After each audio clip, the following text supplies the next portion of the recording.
Ladies and gentlemen, the time is here. We are back in December. It's almost Christmas time to give you guys a review for easily one of the most anticipated series this year. Squid Game is back with the second season. Whether you know it or not, it's also been confirmed for a third season, but we're here to give you guys a non spoiler series review from what we've seen so far of Squid Game. I have here my co host in this Busy Bron. What's up, Busy?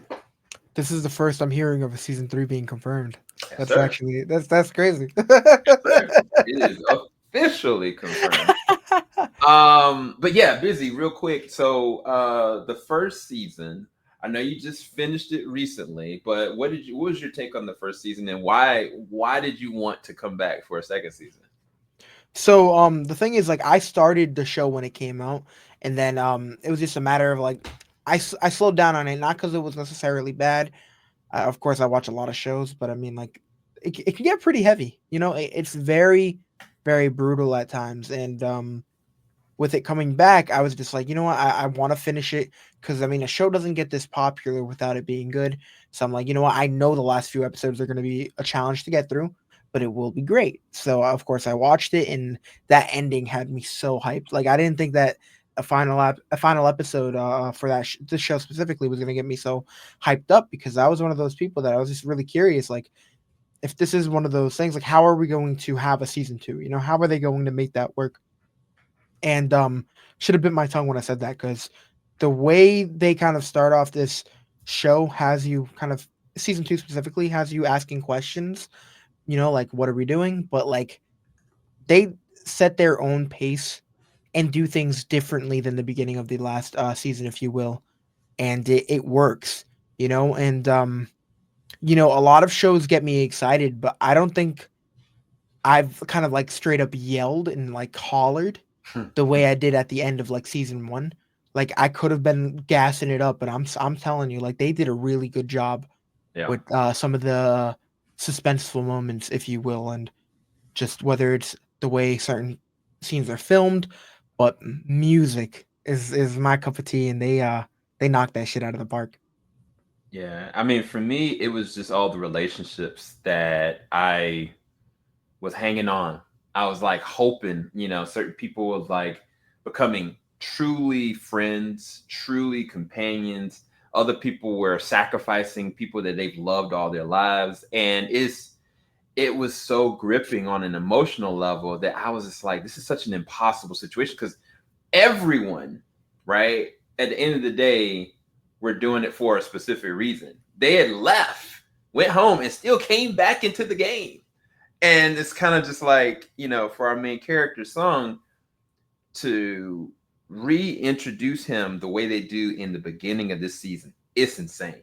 If you thought you knew who Sung was, that is not who this person is. And there's a little bit of gap of time between the second season and this season. I'm not going to divulge how much time, but when you get to the first two episodes, you're not even going to be sure what show you're watching because tonally it is very different. And you would kind of be like, oh, well, is that a good thing? Is that a bad thing? I think that the way that I take it is that it's a rediscovery into how this game is actually done.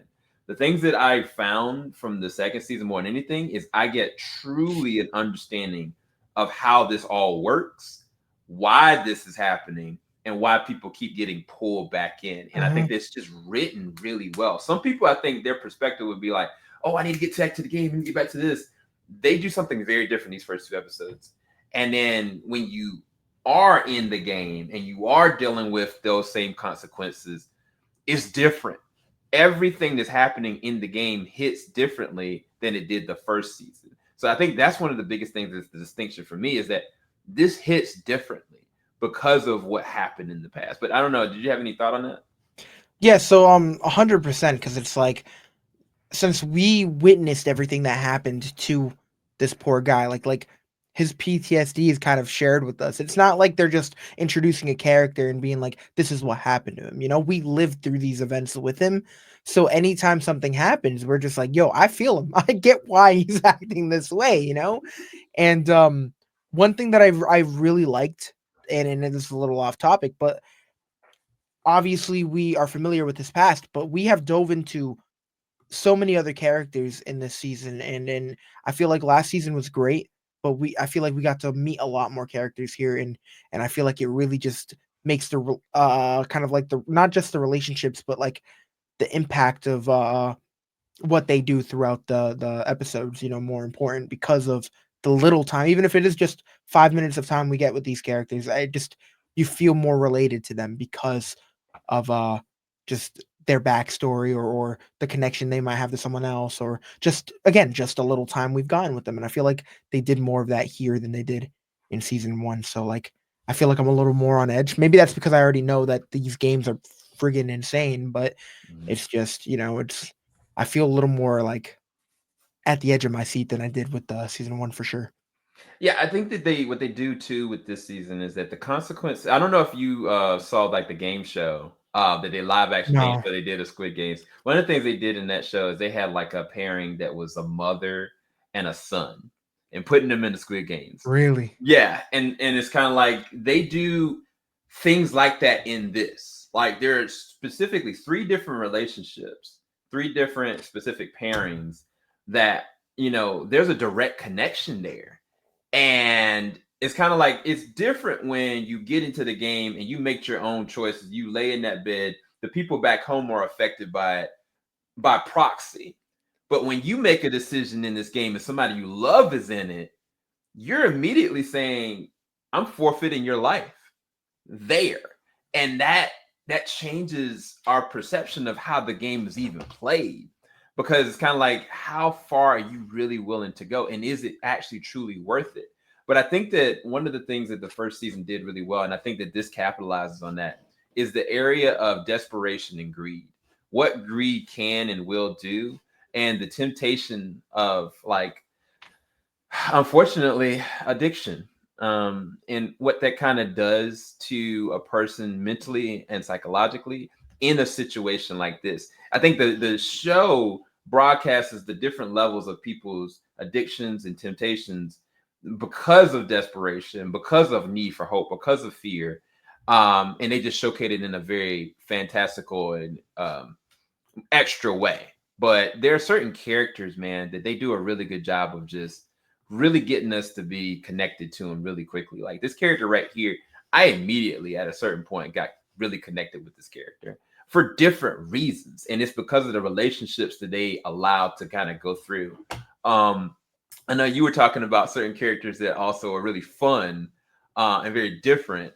But did you have like a difference? Well, I can't talk about it. We can't. I know who you want to go ahead. You can go and, I guess, bring up what your thoughts on this character randomly. I will say flat out because I wasn't even gonna bring it up at all. Like I'm gonna be honest, I wasn't even gonna say the character because I didn't want to say too much. But I will say that there are some characters that do things that kind of make them borderline, a villain. And most of the time, you won't see me rooting for them or being like, "Oh my god, this guy's cool or interesting." But just there's so many different things to the specific person's personality, which Mm-hmm. makes them extremely like complicated but interesting to see because you Mm-hmm. don't know, what they're going to do. Mm-hmm. They're very, very impulsive, very, very. I don't know. I don't know. And again, we had in season one, we had like the big bad, the big guy who was kind of running the show. Mm-hmm. And with him though, it was like He was this sweet it was old man. dip Like you no, loved him. I'm not even referring to him. I'm referring to the guy that was, like, kind of a problem within the games before we knew who the old man was. I'm talking Oh about the, yeah, I'm so bad with names, but, he was the bigger guy that, was just bullying people, and, yeah, he ended up dying because the woman that he like, wronged took him out with her. yeah. But we have characters like that, and we're not often rooting for them, or we're just like, "Wow, they're just bad because they're bad," but with one of the characters specifically, he's just really entertaining to watch. He's a dickhead, but it's just really interesting how they write that character. And there's a lot of references that they make that maybe have me geeking out a little bit. I don't want to say too much, but like I feel like writing for each individual character just has it seems like it's improved. Yeah. Like, none of these characters are really like one-sided. They don't just have they're not simple. Right. All of these characters have so much going on for them. Like, there's one character that, seemed to be part of a big marketing scam, and I'm like, okay, this is probably going to be the only thing that's kind of interesting or about him. And then they ended up revealing that there's more to that character and there's Yep. more responsibilities that he kind of dodged.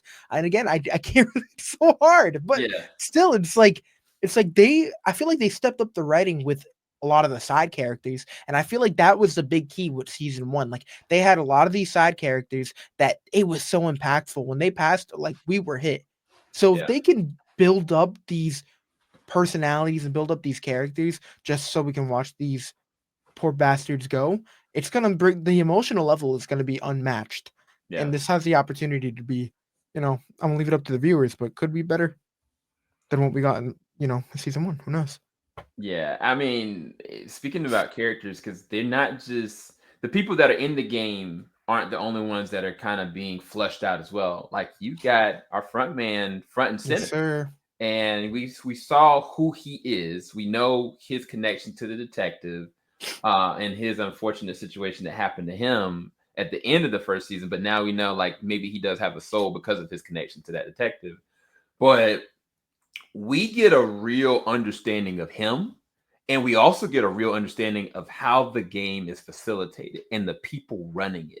I did not anticipate that. Mm, There are certain characters that are connected to that I just didn't anticipate rallying behind or being interested, because the thing is, like, everybody connected to this game is not innocent in one way, shape, or form. Like, you can't play this game and win it without truly being tainted in some yeah. way, shape, or form. Like, Mhm. it's just gonna happen. And man, we've talked about the characters, we talked about the good writing, but we haven't talked about the games. And the games are different, y'all. The games are different, and it's brutal at times. It is gonna be rough. It's gonna be real rough for some of y'all. First two episodes, believe it or not, actually have games in them too, and they're rough too. And all I can say is, if you were worried about the games being as entertaining or engaging, and unfortunately brutal, don't worry, they're gonna be brutal. And And you yeah, see, I feel like there was so many things that I felt like we weren't allowed to say. And I'm gonna be honest, I wasn't sure what we're allowed to do. But if we're jumping that gun, realistically, yes, I'm over here thinking that having a previous winner might be a big advantage. But it's really interesting to see how they have they have the shuffle mode on, man. I mean, they straight up threw a curveball, and then we're just getting so many different games that I'm caught off guard with, and I'm not familiar with. So again, it was similar to how we experienced it in season one. We weren't for me personally, I wasn't familiar with the majority of the games that were, played. Like red light, green light. Everyone knows that, But the initiation game, for an example, when you have to like throw the block at the other block, like I didn't even know what that was. There's a lot of games that we're getting familiar with, and season two is no different. They're just yeah, throwing more stuff at us. And again, it just really gets you more engaged because while you're watching this, you're drawing the question, can I do this? Am I capable of doing this? And there's a lot of times where you're like, I'm not built for this. So it's really, when you can't do it, you're so on edge to see if the person you're watching can do it. And yeah, again, the way they're building suspense, man, it's incredible. It really is incredible. yeah. I'm not gonna show you guys the pictures here. You guys have to find it on Instagram or something like that.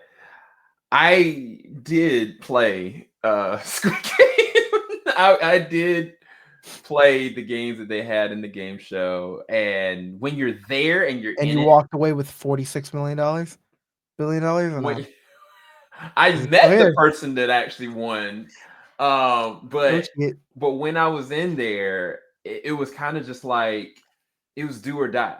I was like, I'm not gonna get out. Like, I'm gonna survive, and it's kind of like, what are you willing to do that? We even had red light, green light, and Are you in debt, Sam? nah, look, man. Anyway, I'm just saying that when you're in it, it's just different. You can't conceptually understand it until you're actually in it. I think that's the And interesting thing. and that's a really interesting, way to say, because me as a viewer, my anxiety is already through the roof. Like Right. there are certain dynamics, certain relationships that you don't ever want to even imagine yourself being in. Right. Say with a family member, being you don't want to think about that. So there's certain points where you're just looking at they're not even playing a game, but you're just looking at them chilling in the corner, and you're just like, dude, like we're gonna eventually see something happen, probably. Mhm. Like nobody's safe with this. We all have seen Squid Game. Like y'all are who are watching the review have seen Squid Game, so nobody is safe. So anytime you look at somebody, it's like you can't just be like, oh, I'm rooting for this guy, because realistically, I mean, what are the chances? I just get so nervous. So Yeah. they've I feel like I was so much more on edge here than I was with season one, and I feel like Yeah. that just says a lot considering how crazy season one was. Yeah. And believe it or not, you guys, there's so much we're holding back. There's dynamics and characters and situations and what's to come that we barely scratched the surface. So don't worry, we're not really spoiling anything. We're actually holding back so much. We want to talk about it, but we can't. So what we're gonna do, we're gonna end this right here and give our final thoughts and ratings between A to F. Bizzy, final thoughts and rating A to F. All right, so I really, really enjoy this. Like I really enjoy this, and I've talked about Squid Game in the past, and I don't know, man. I don't want to say anything too crazy, but season two is it's really good. It's really good. I'm gonna give this an A, and yeah, final thoughts. Yeah. Yeah, I mean the music choices we didn't talk about. There's certain select musical choices that oh, Oh my god, a lot of them. there's certain characters uh that man, performances, dude. So performances are yeah. And I think that the way that it's written and the way that it's unpacked it, we're rediscovering this world in a very darker way. I would say this is actually maybe a little darker than the first season, the way that the tone is going. Because there's a seriousness about it. It's not just about trying to win a game. It's about trying to figure out what the war really is. And so for me, this is easy A. I feel like if I go through another run through and I'm actually about to watch it again, I may end up upgrading this to an A plus. But yeah, highly recommend you go and check out Squid Game season 2. You will not be disappointed. Thank you guys. Bizzy, where can everybody find your content, sir? Y'all can find me at Busy Braun everywhere, and you can find me over here doing reviews on Team JVS, and we got a lot of other things coming out. Not just stuff with me and Sam, but stuff with a lot of other people part of his team, and on top of that, some individual reviews with me. So we'll be doing a lot, like a lot. So, if you're not into some of the shows that we're reviewing, there's bound to be something that you can be excited for. So make sure you subbed. Yeah, I may bring Busy into a top 10 list of TV shows this year. I think that would actually be pretty Oh, we're dope. making a tier So, list. yeah, I think that would be dope. But you guys go in again, follow Busy, and go and check out our Superman review, our Superman trailer review. It's pretty crazy. Go and check out Busy Bron's TikTok and on his YouTube. We did a full reaction and a breakdown with We did that. a full reaction over here on Team JVS. Yeah. Anywho, we're gonna A go reaction, a find reaction. Squid Game. Yeah. Filing out the top of I can see the skyline, 50 mile radius on my timeline.